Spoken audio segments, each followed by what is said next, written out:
আসসালামু আলাইকুম, সবাই কেমন আছেন? আশা করি সবাই অনেক ভালো আছেন। তো আল্লাহর অশেষ রহমতে আমিও খুবই ভালো আছি। তো আজকে আপনাদের সাথে খুবই মজার একটি কাঁচা আমের ঝুরি আচার শেয়ার করব। তো চলুন তাহলে দেখে নিই কীভাবে এই কাঁচা আমের ঝুরি আচারটা বানানো যায়।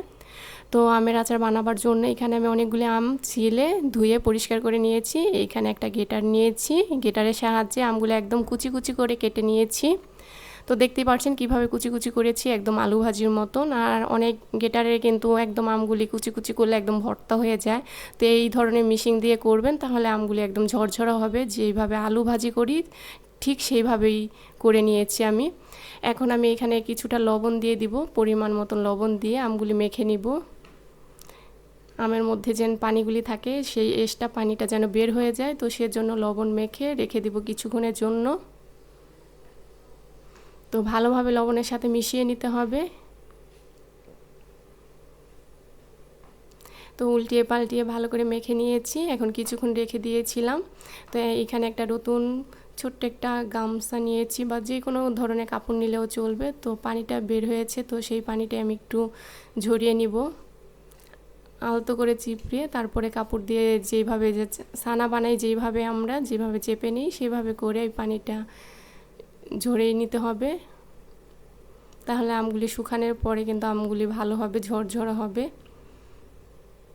তো দেখতে পাচ্ছেন কিভাবে আমি পানিগুলি চেপে নিচ্ছি। বেশি জোরতে চাপা যাবে না, হালকাভাবে আলতো আলতো করে চেপে নিতে হবে, যে এক্সট্রা পানিটা যেন বের হয়ে যায়। যেভাবে ছানা আমি করি তো ঠিক সেইভাবে আমি করে নিয়েছি, দেখতে পাচ্ছেন। তো এখন সবগুলি আমার বলের মধ্যে তুলে নিয়েছি। আমগুলি কিন্তু ঝরঝরে আছে, দেখতে পাচ্ছেন। এখানে পেঁয়াজ কুচি নিয়েছি, পেঁয়াজ কুচি দিয়ে কিন্তু এই আচারটা বানাবো, ঝুরি আচারটা।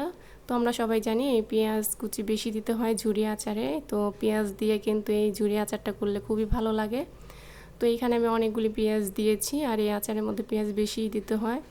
তো লবণ দেওয়া ছিল, তো বেশি লবণ দেইনি, হাফ চামচ লবণ দিয়ে দিয়েছি, হাফ চামচ ধনিয়ার গুঁড়ো দিয়েছি, 1 চা চামচ হলুদের গুঁড়ো দিয়েছি, হাফ চামচ লাল মরিচের গুঁড়ো দিয়ে দিলাম, 1 টেবিল চামচ চিনি দিয়ে দিয়েছি, 2 টেবিল চামচ সাদা কালো সরিষা ব্লেন্ডারে ব্লেন্ড করে নিয়েছিলাম, তো সেটাও দিয়ে দিয়েছি। আর 1 চা চামচের মতন সরিষার তেল দিয়ে দিয়েছি। এখন ভালো করে আমগুলি মেখে নিতে হবে। তো একটু তেল দিয়ে ভালো করে মাখলে কিন্তু একদম দলা পাকিয়ে যাবে না, ঝরঝরা হবে আম শুকানোর পরে। তো সেজন্য একটু তেল দিয়ে দিয়েছি। এখন ভালো করে একদম আলতো আলতো করে মেখে নিতে হবে। তো মাখা হয়ে গেছে, দেখতে পাচ্ছেন। মাংস যেইভাবে মাখি ঠিক সেইভাবে ভালো করে মেখে নিব। এখন আমি এখানে ট্রে নিয়েছি, ট্রের মধ্যে একদম পাতলা পাতলা করে ছড়িয়ে তারপরে শুকা দিব। একদম ঘন করে দেওয়া যাবে না, একদম পাতলা পাতলা করে তারপরে রোদ দিতে হবে, তাহলে কিন্তু আমগুলি শুকানোর পরে খুব ভালো হবে। আর নয়তো কিন্তু একদম দলা পেকে যাবে এক জায়গায় যদি ভুরিয়ে রাখেন।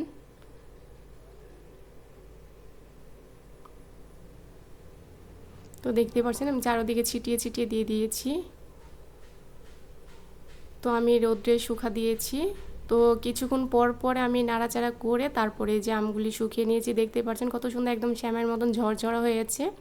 এখন আমি যেই বরমে আচারগুলো ভিজাবো তো সেটার মধ্যে ভরে নিব।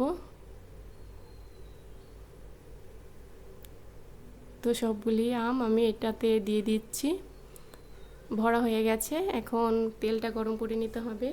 এখানে খাঁটি সরিষার তেল নিয়েছি। তো আচারটা কিন্তু একদম ডুবিয়ে রাখবো তেলের মধ্যে, তো সেজন্য একটু বেশি দিতে হবে।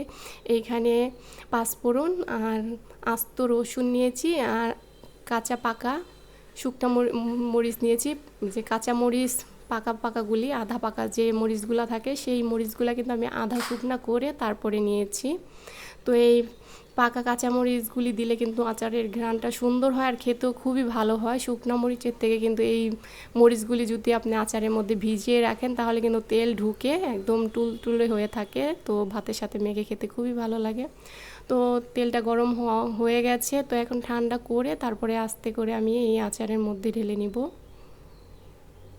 একদম গরম তেল কিন্তু ঢালা যাবে না, তাহলে কিন্তু কাচের বরমটা ভেঙে যাবে। আর গরম তেল কিন্তু এমনি ঢাললেও কিন্তু গন্ধ হয়ে যায়, তো সেজন্য একদম ঠান্ডা করে তারপর ঢেলে নিতে হবে। তো আমি তেলগুলি ঢেলে নিয়েছি, দেখতে পাচ্ছেন।